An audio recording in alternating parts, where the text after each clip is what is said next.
Item Number SCP-261. Object Class Safe. Special Containment Procedures.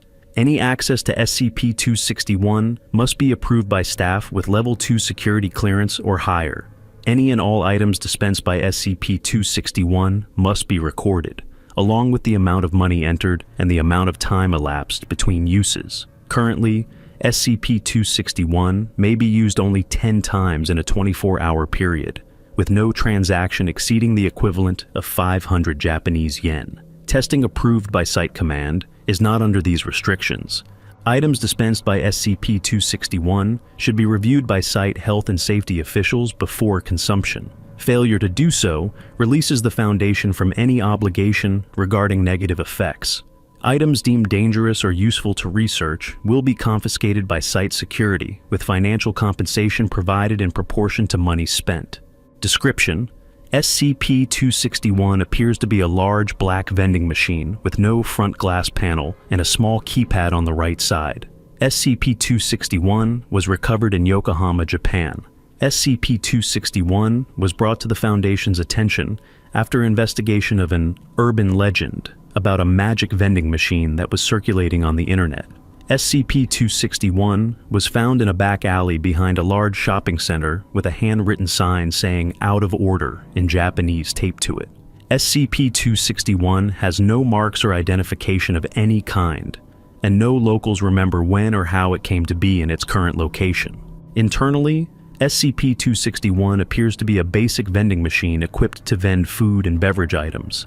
After a key was made and the front door opened, no abnormal materials were found, and it was determined that SCP-261 has never actually contained any food or beverage items. The keypad, while connected and operating correctly, does not activate any of the dispensing mechanisms. When money is placed into SCP-261 and a 3-digit number is entered on the keypad, SCP-261 will vend a random item. SCP-261 has not accepted any currency other than yen, with rejected currency being deposited in the coin return slot. It is unknown how these items appear.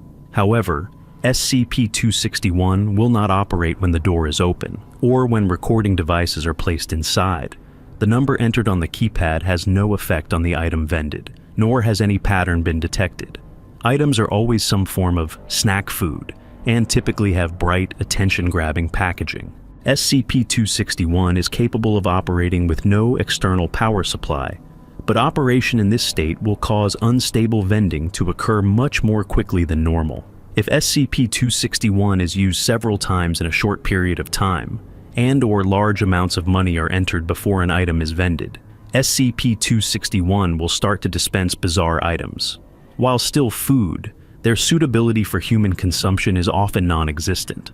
Log of items vended during testing phase 8.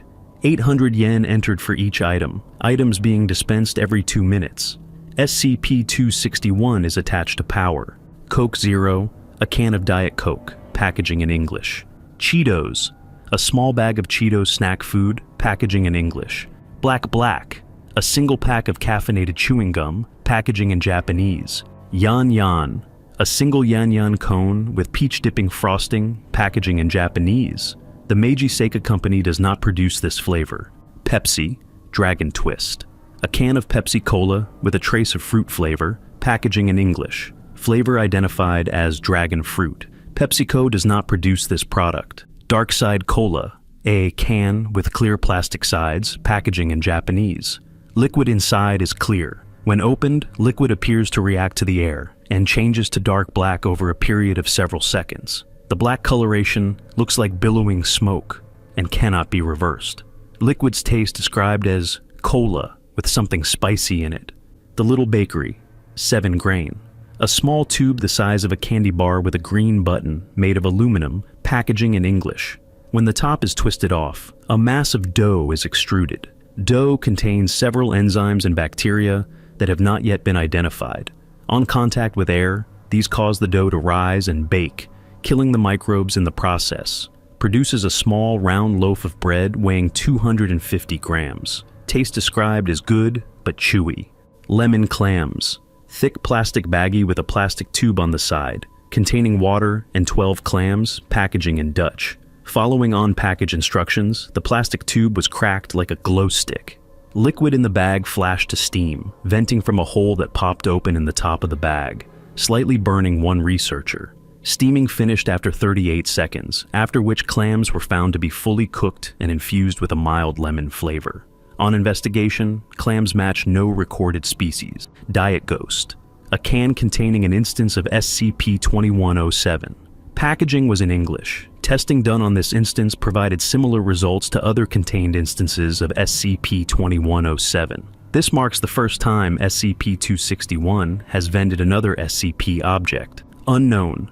Small mesh bag filled with small multicolored pyramids. Packaging in an unknown language. Pyramids found to be very hard and unpleasant tasting, compared to chalk in taste and consistency.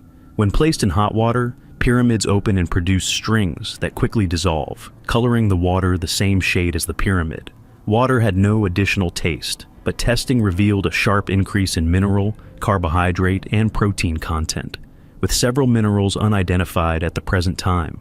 This content was found to be consistent with the recommended daily intake of nutrients for adult humans. Researcher ingesting the water reported stomach cramps 2 hours later, but no other effects. Unknown. Aluminum box with a small glass window on the side and a large round button on the top, packaging in an unknown language. Box is seamless and appears to be filled with small round animals covered in fur, each with 3 small paws and a single large eye.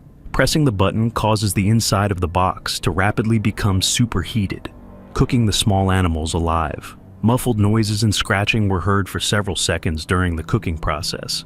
After 1 minute, 30 seconds, the front panel opens and gives access to the now cooked animals. Professor Kane volunteered to eat the animals, with no other researchers willing to do so.